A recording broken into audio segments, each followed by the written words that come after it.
byigeze bibaho ko udestroyinga artwork wowe ubwawe wikoreye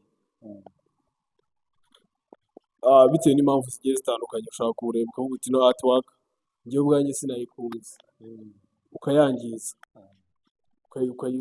ukayangiza kabisa, ukayidestroyinga nyine, ni ibintu byumvikana. ibyo ni ibintu mpora nkora. Sure. bivuga ngo ku mwanya wa mbere art yanjye ijyana na guidance, Yego, guiding abantu. yego, bivuga ngo aho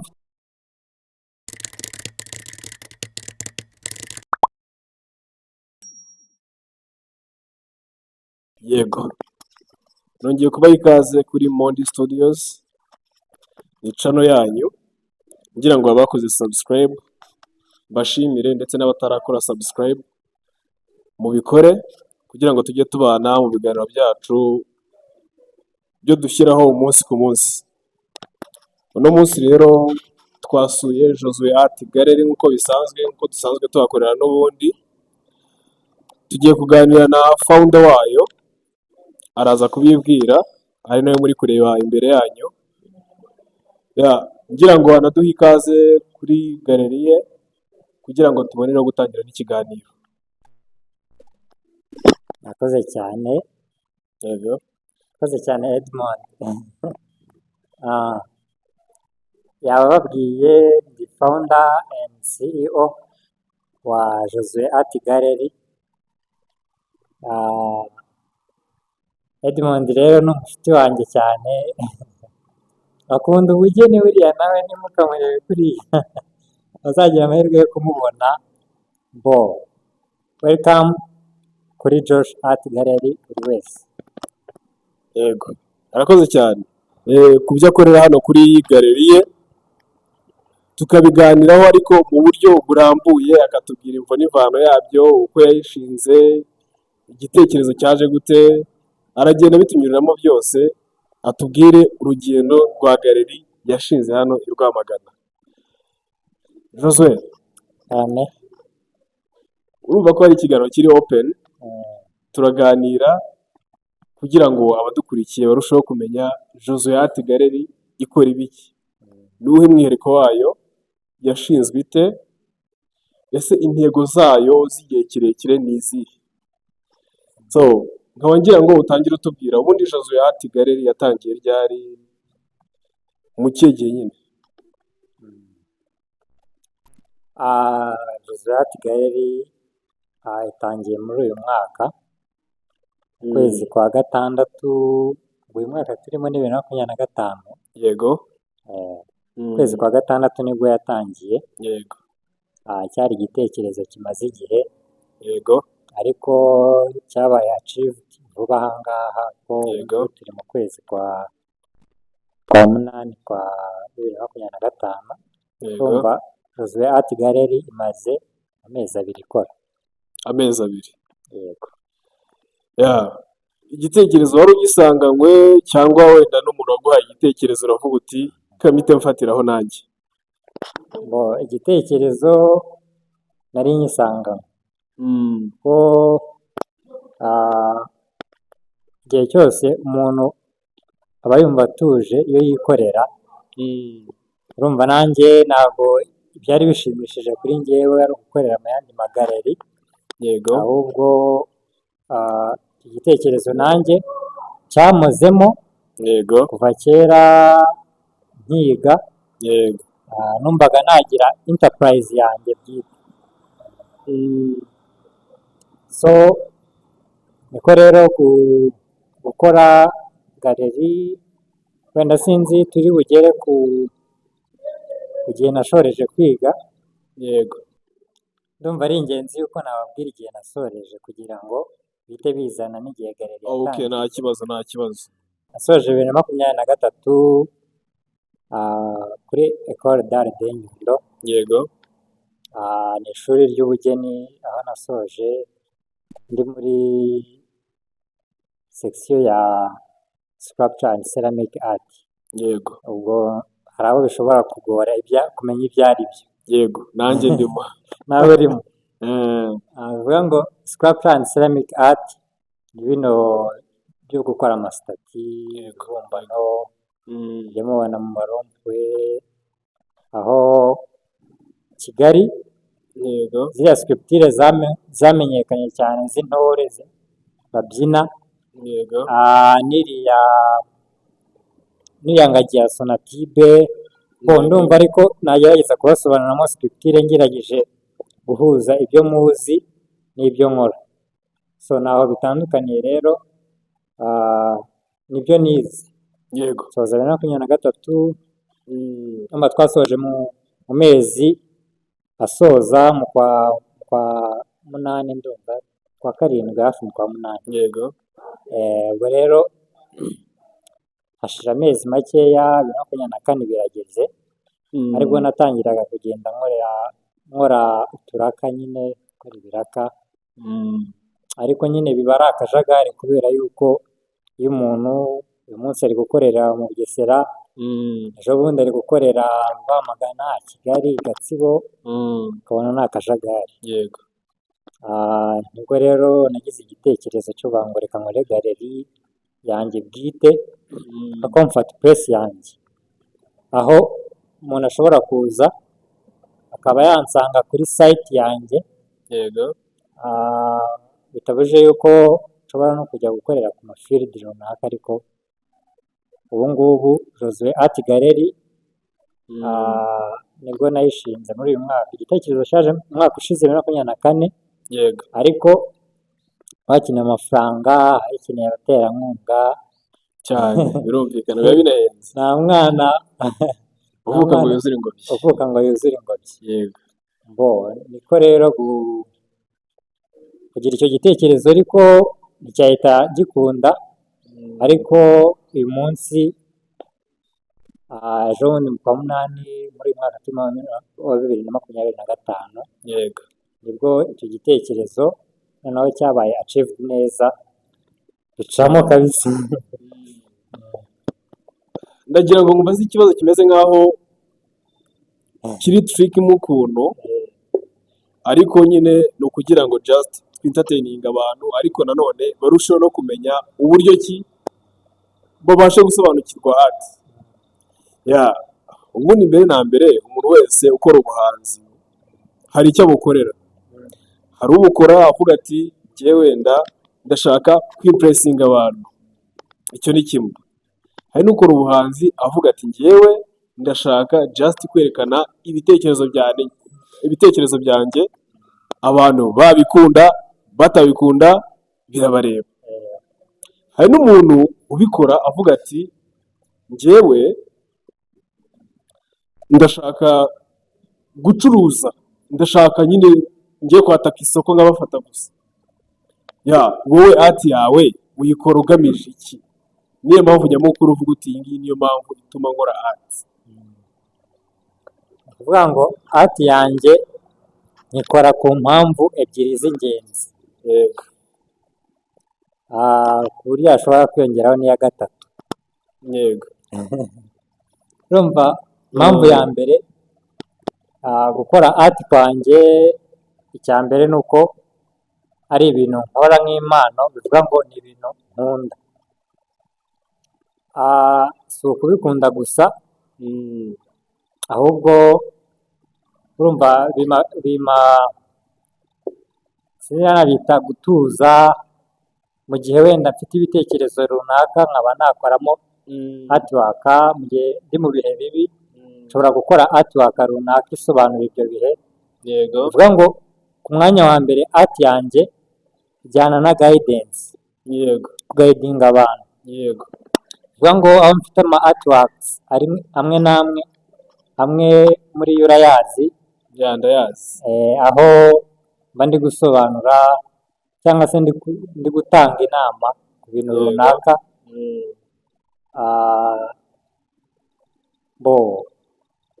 hari waka imwe mfite nifuje kuba nabasangiza. mbabariraho gatoya, artwork reka tube turaza kuzijyaho sibyo? Nagira ngo ubwire abantu art yawe is it to express, to impress, ikindi kintu wenda abantu baba batanazi, nyine bigamije iki? umwanya wa mbere rero ni guidance. yego guidance, umwanya wa kabiri mu buryo bwo gushaka amafaranga yego, kuko ati ishobora kuba yagutunga mm, nako ntabwo ari ishobora kuko ahubwo niko nzabitunga bimeze, yego, nzabitunga mm, aha icya gatatu nari nababwiye ko ndibabwire bibiri mm. hakiyongeraho icya gatatu bibaye ngombwa ariko reka tube tugisimbutse kitubwire nonaha rero mbo utaza icya gatatu kukibagirwa. Mm, ah, mu gukora ati kwanjye ushobora no kubikora ushaka relationship hagati y'abantu gucreatinga relationship hagati yawe n'abandi bantu yego, tuvuge hari art nshobora gukora portrait yawe cyangwa ifoto yawe mm, nkayiguha for free nkaba nayitangamo impano mu bukwe nkaba nayitangamo yego, yego, yego, for free mm, just kugira ngo ucreating relationship n'abantu hagati yawe n'umuntu, okay, yeah, ni sawa cyane, ni sawa cyane, njya nkunda kubibona abajene babikora bakazihereza wenda abantu b'abasitari, hariya rero watanga ukayiha nk'umuntu w'umusitari, abasitari ntabwo ntabwo, bo hari imwe nigeze gukoranya umuntu mm, nashatse kuvuga okay, nibanga, Eh, arazwi, arazwi arazwi cyane hano mu Rwanda ikiganiro ntabwo kiraza koroha, harimo amabanga menshi, okay, aya ntabwo ari amabanga mm, ahubwo ni privacy yeah, impamvu z'umutekano we, eh, okay, so urabona umwaritisi ibyo ari byo byose aba akoresha amabara menshi, ariko ibyo byose ugomba kuba hari ibara ukunda, ugomba kuba hari ibara ukunda, ariko sinshaka kubaza ngo ibara ukunda ni irihe, ahubwo ndashaka kukikubaza gutya, ese bibayeho ko baguhitishamo ngo wambare ibara rimwe mpaka ubuzima bwawe bwose, urumva iryo bara ryaba ari irihe? ibara nakambara ubuzima bwanjye bwose baguhitishijemo kabisa, nta na rimwe wakibira nk'amazi, nta na rimwe nahitamo kuko ntabwo byashoboka aho ngaho uratwibye, impamvu nta na rimwe ntabwo mu gukora ati kwanjye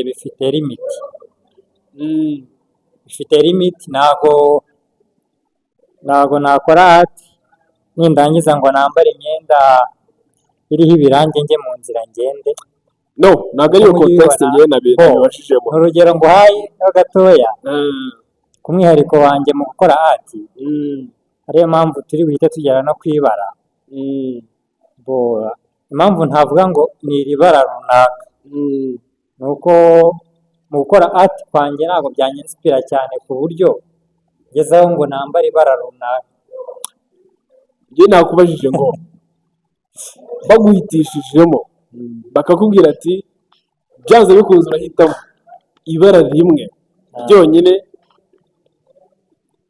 ibara rimwe ryonyine wakambara mpaka ari ngombwa kuhitamo, ibara nkunda ni umweru kuko burya muri miningi y'ibara ry'umweru rifite ukuntu ari ryiza, yego, mu bijyanye n'ubusobanuro ibara ry'umweru ni holiness cyangwa se lightness,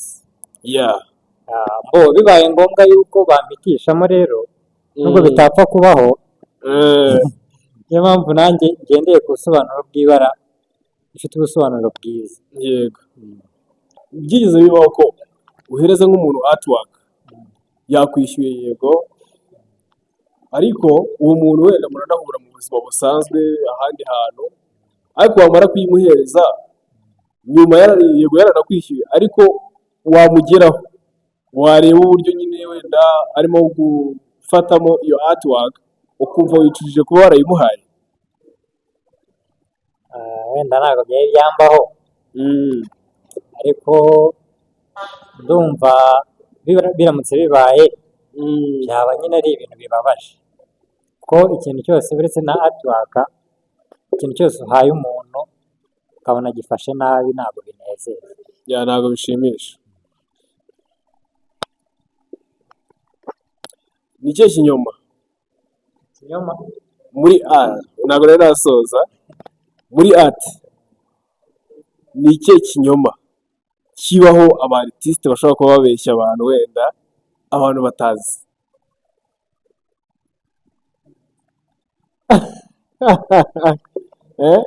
ikinyoma ntacyo. Nibyo se, ni ibanga ry'akazi. ngo ntacyo bitewe n'uko se nabyita ikinyoma. Ngo art ni expression of feelings. Yego. Umuntu usanzwe abeshya ashobora no kukubeshya mu byo akora. Yego.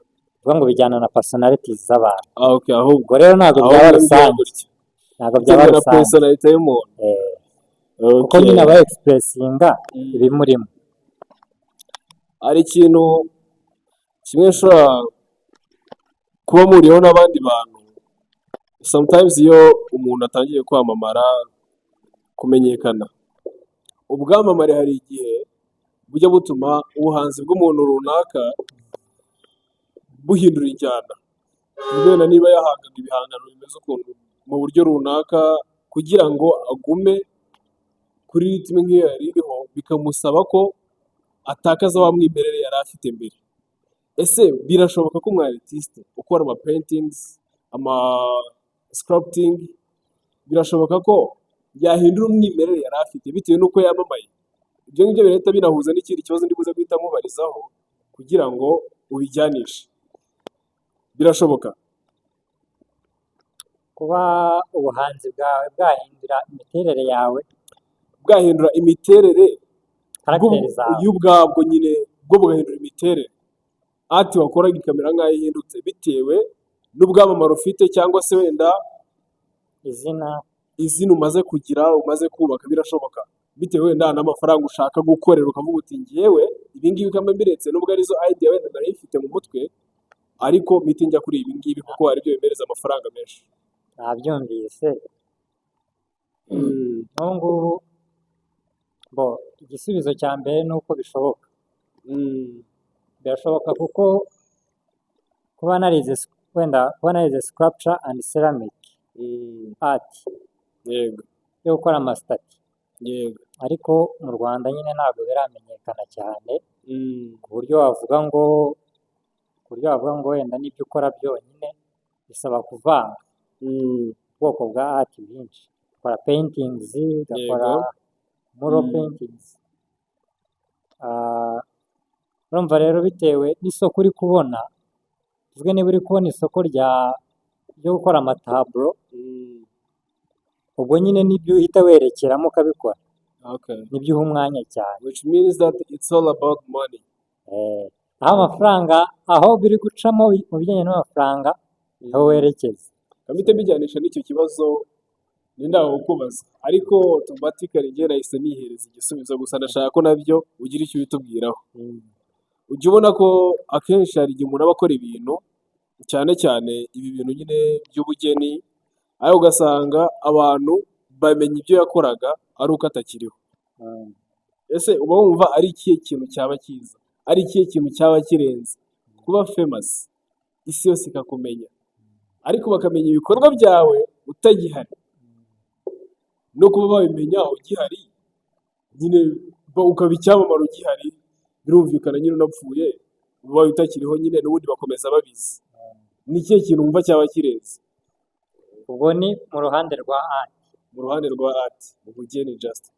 Kuko bibaye atari mu ruhande rwa art, ntabwo waba muri sosiyete itakuzi. Yego, sosiyete y'ibikuzi igomba kubikuza. Njye ndavuga mu buryo buri international. Okay, mu buryo bwa art. Yego. Tugendeye kuri art. Ukavuga uti icyaba cyiza ari ukugira fame, ari ukumenyekana upfuye. yego no kumenyekana ukiriho. yego nyine abantu bakamenya ibikorwa byawe utakiriho. Urabona nka ba Da Vinci turabazi, ariko ibikorwa byabo ni nk'aho nyine izina bifite ubu ngubu, ukuntu abantu babizi Ubu ngubu biruta ukuntu mbere byari bizwi, kuko byamenywe n'abantu wenda bo babikoreye, abami, muri ubwo ariko buryo. ubu nibwo artworks zabo zizwi cyane. All over the world, nta hantu batabazi kabisa. Ukavuga uti kugira ngo artworks zanjye zimenyekane nkiriho no Yego kugira ngo zimenyekane mpfuye, byiza ni uko naba nkiriho. Nasi iyo wapfuye wamenya gute ko ntago bifite wabimenya, umumaro? ntago wabimenya, Wowe nta ntabwo n'akamaro wabizi. byakugirira. Nta kamaro byabo. Ese bijya bibaho ko hari igihe wenda bitewe n'ubumenyi ufite cyangwa wenda n'igitekerezo cya artwork ushaka gukora, bijya bibaho ko wumva uri insecure, ukumva udatekanye nukora icyo kintu, ukumva nta mutekano bizaguhereza? Hari igihe wari wagira bikamera gutyo, ukumva utaba utekanye ukoze iyo artwork? Birashoboka ko nayigira, Birashoboka ko wayigira, ariko se wigeze ariko uyigira? nayo nigeze ngira.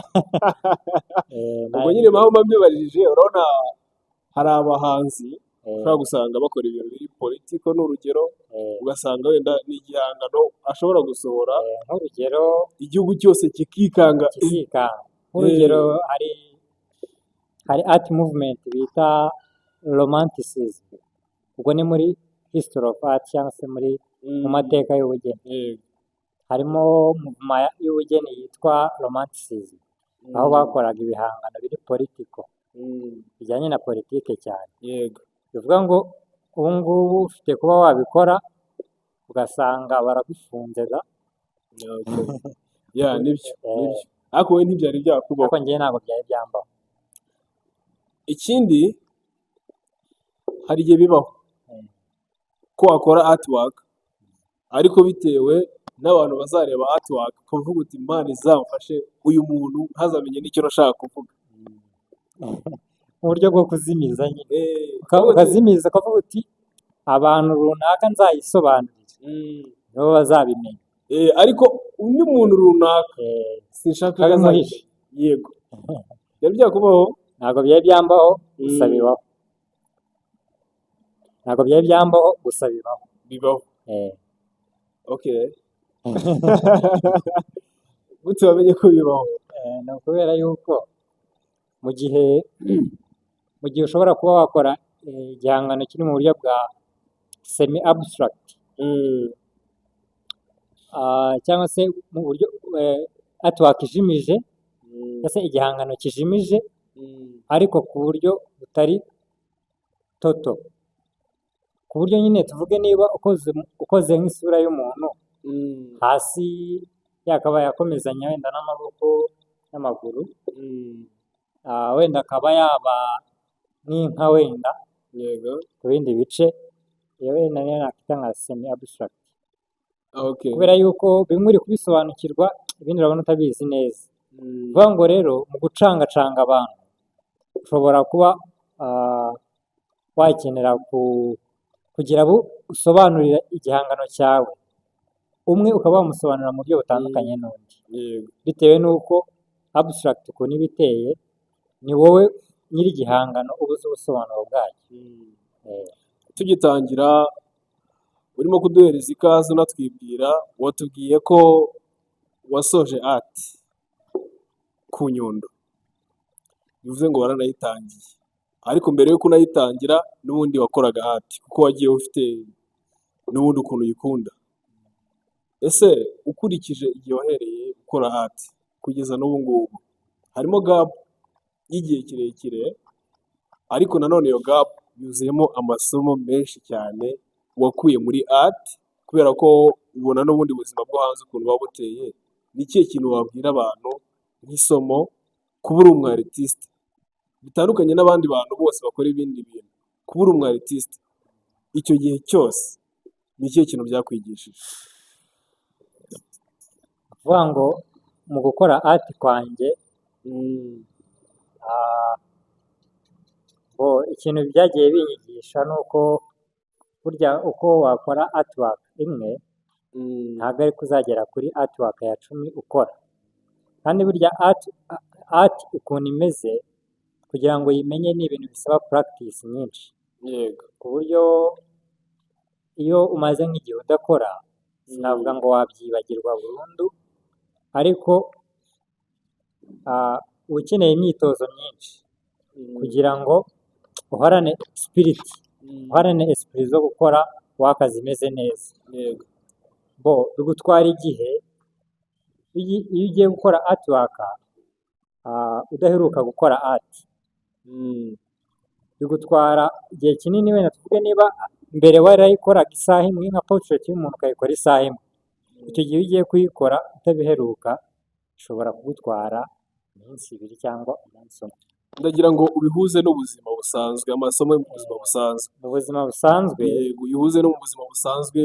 Umuntu wenda amasomo umuntu udakora art ushobora kuba wumva ko yahombye yahombye, ubuzima nyine atabayemo atazi akaba yarahombye, ariko kububamo kubera ko we hari amasomo wabonyemo watabonye. yego none ngiye gukomereza n'ubundi ko burya umuntu ushaka kwiga yigira mu bintu byose. yego kuvuga ngo art bitewe n'uko ni expression of feelings, ushobora kuboneramo mistakes zawe.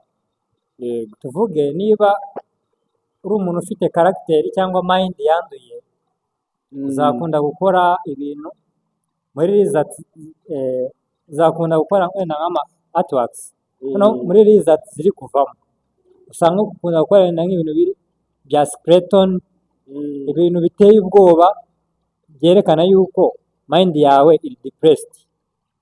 Ariko iyo wisanga ukunda gukora ama artworks wenda arimo amabara meza, nyine ni ibintu ubona nawe, amabara meza, natire, sunset, ukumva nibyo wisangamo cyane. Ibyo ngibyo ngewe kuri ngewe bishobora kunyereka yuko mfite mind mbi bitewe na result ndi gukura muri artworks ndi gukora muri iyo minsi. nkaba nashobora gucenjinga, nkaba nakora pieces runaka zitandukanye n'izo nakoraga bitewe n'isomo nigiye mu gukora za arts za mbere. Sinzi niba tuyumva neza. mbyumvise gutya rero. Ni ukuvuga ngo kuba ukoze artwork runaka wenda kuri concept runaka bishobora kukwereka wowe uburyo bw'imitekerereze ufite muri iyo minsi. Yego. So, Kuko niba ari nka artworks no guhitamo ama research ya wenda ya painting ugiye gukora, niba ukunda ibintu biri horror ukajya gusacinga ibintu biri horror kugira ngo abe ari byo ushushanya, icyo gihe bizakwereka mind yawe uburyo iri depressed. Usange yego ukora ibihangano birimo ubuhanga, abantu bareba bakabona birimo ubuhanga, ariko nyuma y'uko abantu babonye ko biri mu buhanga akaba atagifata ngo we akigure akijyane mu nzu iwe kuko azi ko kizamutera ubwoba. yego Icyo gihe nkanjye rero ndamutse ndi muri mood yo gukora works zimeze gutyo, mpita nibona yuko mind yanjye ifite ikibazo, nkaba nshobora gucenjinga muri ubwo buryo nyine. kubera iki sinzi impamvu ndi kumva utapfa kubimenya wowe.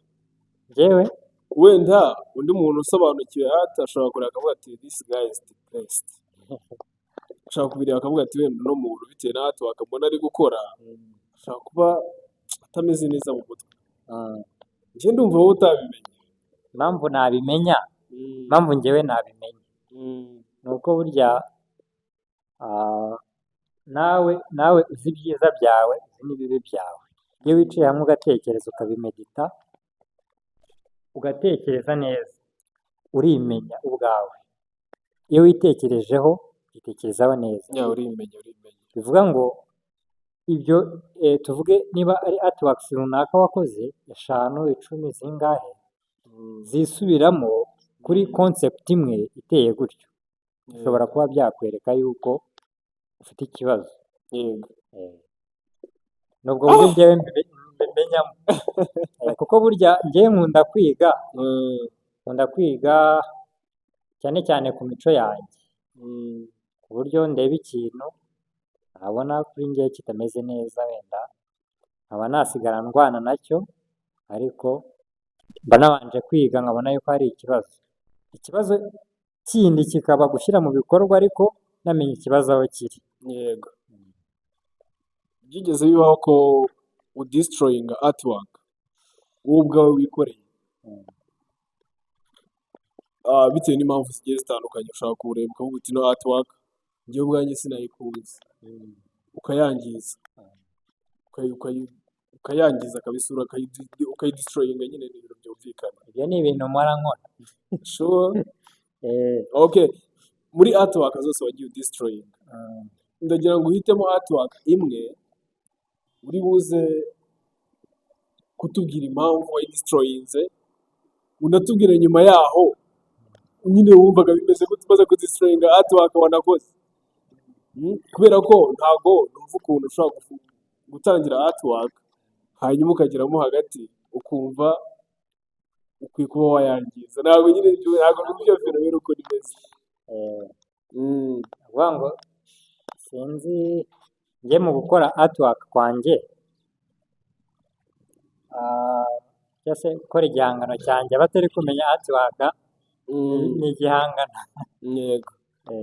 Mu gukora igihangano cyanjye biterwa na mood mfite, ku buryo uyu munsi nshobora kuba ndi muri mood yo gukora ikintu runaka, nkafata taburo iriho ubusa nkaba nakora icyo kintu ndi gutekereza uwo mwanya, ariko hashira nk'igihe nkareba ya waka nkabona ni mbi bitewe n'uko ibitekerezo mfite cya gihe ntabwo ari byo mfite ubu ngubu, mpita nyisiba rwose. Sure. cyane pe. Itararangira ariko Yararangiye maze n'igihe inadisipureyinze. ati ni ubusazi mani. Kandi nkumva Bisaba kuba uri crazy kabisa. urumva nk'uko nabikubwiye kare,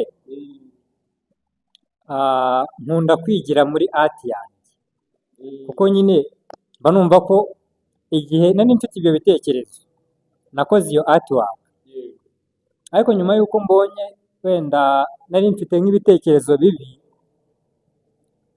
nkagera mu gihe cyiza ndi gutekereza neza, igihe mfite gucenjinga artwork. Icyo kintu kirakaze. Icyo kintu kirakaze. Ibaze Ahubwo hafi ya zose kugira ngo ahubwo abantu wenda ziba banabyumve neza, ibaze kugira ngo ube umaze kubaka inzu.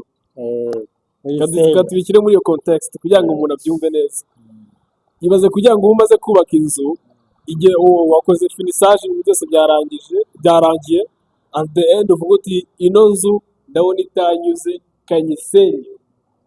Ntabwo twabifata gutyo, kuko inzu yakenera abafundi, abayede mu kubakwa kwayo, sibyo?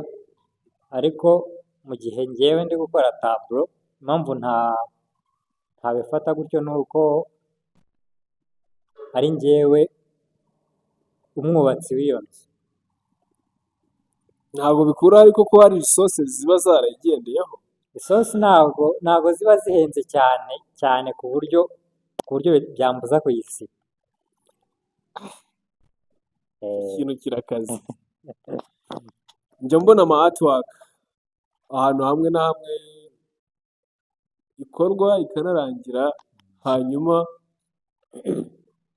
wenda uwari nyirayo wasabye ko ikorwa akabona itameze nk'uko yayishakaga, iyo artwork igaseswa, ikangizwa, ikanasenywa. Ibyo bintu nabyo bibaho nyine, kandi haba haragiwe resources nyinshi cyane. Ni ukuvuga ngo n'inzu biranashoboka ahari. Kuba umuntu yayikansaringa, Ewana ukayisenya pe. bibaho cyane. Kuba ufite gukora ikiraka ugakorera umuntu akanga kukwishyura, Yego. abikora ute se? Wayisenya se? Urayisenya rwose ugashyiraho ibyawe bizakungura, Yeah. kuko nyine waba yakwambuye. Turi kugana ku musozo w'ikiganiro twagiranye, ndagira ngo abantu badukurikiye, haba harimo urubyiruko, haba harimo abajene bakiri batoya, ndetse baba inspired n'ibintu wenda ukora, ndetse bagize n'amahirwe kubabona urimo kubaganiriza gutya, ndagira ngo ugire ikintu ubabwira. Wa mwana uvuga ati njyewe mfite inzozi zo gukora art, ariko ndabona nta hantu namenera, ndabona nta hantu nahera. Gira ikintu umubwira uwo mwana. yaje tukamwigisha se. Uranigisha? Turigisha cyane hano kuri Jose Art Gallery. Ah, abana batoya guhera ku myaka 6. Yego. Umwana uramwigisha, iyo ubonye afite impano ukamuzana Yego. uramwigisha kandi bigira rezilita nziza. Yego. N'abandi bakuru nabo turabigisha. Ah, from zero, guhera kuri zero ukamwigisha mpaka abimenya. Ahereye kuri zero nta kintu yari azi. Uhereye kuri zero. Nibyo? Okay, ni sawa cyane. Gira ikintu ubwira abantu kuri art yawe, unabashishikariza kuza hano, babwire n'uburyo abantu bashobora kukubona, beza social media zawe, z'abantu bagusangaho, kugira ngo abatabashije kumenya ibirushijeho wenda ku byo bashaka kumenya, bazanagusure cyangwa se wenda bace no kuri social media zawe bakuvugisha. Kuvuga ngo Josue Art Gallery ni galeri iri hano kuri sitasiyo ya Uno. Yego. Ni hano mu karere ka Rwamagana, hafi n'ishuri rya kaminuza rya Inirake. Yego. Ndumva uhagaze aho ngaho kabisa ukababwira ngo bakurangire kuri Uno, bahita bakwereka. Hafi aho ngaho.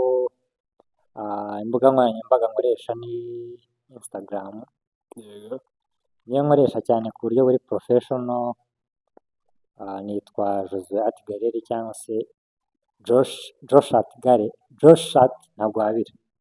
Josh Art Ntagwabira cyangwa se searchinga Josue Art Gallery. Yego. Murahita kubona. Yahita mbona. Ruba ari urubuga nkunze gukoresha cyane, ubundi ukajya kuri Google Map. Yego. ugasearchinga Josue Art Gallery, ukampa review zawe kandi ukaza no gusura. Birumvikana.